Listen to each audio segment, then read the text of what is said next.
मिरजेतील doctor KP. Tamboli memorial हॉस्पिटलमध्ये doctor Zen Iqbal Tamboli यांचे अत्याधुनिक तांबोळी यूरोलॉजी आणि अँड्रोलॉजी हॉस्पिटल सुरू झाले आहे। येथे किडनीचे सर्व विकार, किडनी स्टोन, मुतखडा, लघवीच्या विविध तक्रारी, प्रोस्टेट ग्रंथींचे आजार तसेच पुरुषांच्या सर्व लैंगिक समस्यांवर एकाच ठिकाणी अत्याधुनिक तपासणी आणि अचूक प्रभावी उपचार पद्धती उपलब्ध आहेत। तरी गरजू रुग्णांनी संपर्क साधावा। तसेच मिरजेतील पहिले प्रगत वंध्यत्व निवारण केंद्र Tamboli test tube baby centre गेल्या 20 वर्षापासून या छताखाली यशस्वीपणे कार्यरत आहे। येथे IUI, IVF, ICSI, ICSI यासारख्या सर्व आधुनिक उपचार पद्धती तज्ञ डॉक्टर इक्बाल कासिम तांबोळी हे करत आहेत। विश्वासार्ह उपचारासाठी डॉक्टर के.पी. तांबोळी मेमोरियल हॉस्पिटलचे Tamboli urology and andrology hospital आणि Tamboli test tube baby centre. आमचा पत्ता आरफा हॉटेल रोड, जुने लोकपूर, हॉस्पिटल समोर, मिरज। Mobile number 98 19 70 18 08 0233 22 21 543। पद्मशांती सेवा फाउंडेशनचा आदर्श उपक्रम नगरसेविका अपर्णा शेटे यांच्या संकल्पनेतून स्वच्छता दूतांचा आगळावेगळा सन्मान, कर्मचाऱ्यांच्या पाठीशी खंबीर उभे राहण्याचे दिले आश्वासन। 1 मे महाराष्ट्र दिन आणि कामगार दिनाचे औचित्य साधून मिरजेतील पद्मावती शांती सेवा फाउंडेशनच्या वतीने सांगली, मिरज, कुपवाड महानगरपालिकेच्या प्रभाग क्रमांक 4 मधील स्वच्छता दूतांचा विशेष सन्मान करण्यात आला। स्वच्छता कर्मचाऱ्यांच्या कामाची दखल घेऊन त्यांना भेटवस्तू आणि स्नेहभोजन देऊन गौरवण्यात आल्याने या अनोख्या उपक्रमाचे शहरात सर्वत्र कौतुक होत आहे।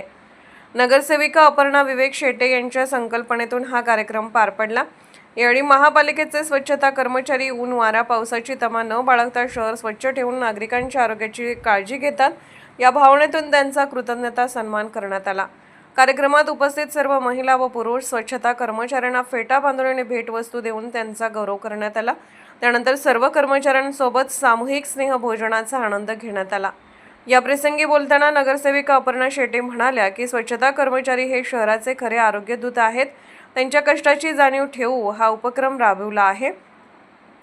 भविष्यात या सर्व कर्मचाऱ्यांच्या आरोग्यासाठी एक मोठे आरोग्य तपासणी शिबिर आयोजित करण्यात येईल। त्यांच्या प्रत्येक अडचणीत आम्ही खंबीरपणे पाठीशी उभे राहू। या कार्यक्रमास महिला व बालकल्याण सभापती श्रीमती बाणू मुसा जमादार, महापालिका उपायुक्त स्मृती पाटील मॅडम, भाजप नेते सुरेश बापू आवटी, राष्ट्रीय स्वयंसेवक संघाचे राजेश देशमाने, नगरसेवक मोहन वाटवे, नगरसेवक दयानंद खोत, विवेक उर्फ बंडू शेटे, महादेव नलवडे, सुचिन चपलकट्टी यांच्यासह मान्यवर आणि प्रभाग क्रमांक 4 मधील सर्व स्वच्छता कर्मचारी मोठ्या संख्येने उपस्थित होते। फाउंडेशनच्या या उपक्रमाबद्दल कर्मचाऱ्यांनी मनापासून आभार मानले असून शहराची स्वच्छता सेवा अखंडित आणि अधिक जोमाने सुरू ठेवण्याचा विश्वास यावेळी व्यक्त केला। Bureau report SS news Marathi. नमस्कार, मी सौ अपर्णा विवेक शेटे, प्रभाग क्रमांक 4 नगरसेविका। आज 1 मे महाराष्ट्र दिन आणि कामगार दिन या दिनाचे औचित्य साधून आपण आज आपल्या महानगरपालिका क्षेत्रातील वॉर्ड क्रमांक 4 मधील सर्व स्वच्छता दूतांचा आपण सन्मान सोहळा या ठिकाणी आयोजित केला आहे। आणि ऊन, वारा, पाऊस याची तमा न बाळगतात पूर्ण 365 दिवस, अगदी रविवारची सुद्धा ही लोक सुट्टी घेत नाहीत, अशा लोकांचा आपण यावेळी सन्मान केलेला आहे। आणि खरोखरच या लोकांचं काम वाखाणण्याजोगं आहे। आणि आज आम्ही या ठिकाणी बघितलं, ह्या लोकांच्या चेहऱ्यावरचा आज आम्ही आनंदी भाव आम्हाला इतका भावला की खरोखर या लोकांसाठी अजूनही आम्हाला करायची अजूनही आम्हाला काही करायचं आहे। आणि आम्हाला ह्यांच्या आरोग्याचा पण एक शिबिर आम्ही भरवण्याचा आता आपण जाहीर केलेला आहे। आणि आज ती लोक जरी बोलत नसली तरी पण आम्हाला त्यांच्या बऱ्याचशा समस्यांची जाणीव आहे आणि आपण नक्कीच त्या समस्यांचं प्रशासनापर्यंत आम्ही त्यांच्या समस्या घेऊन जाऊन त्याचा सोडवण्याचा नक्कीच प्रयत्न करू। धन्यवाद।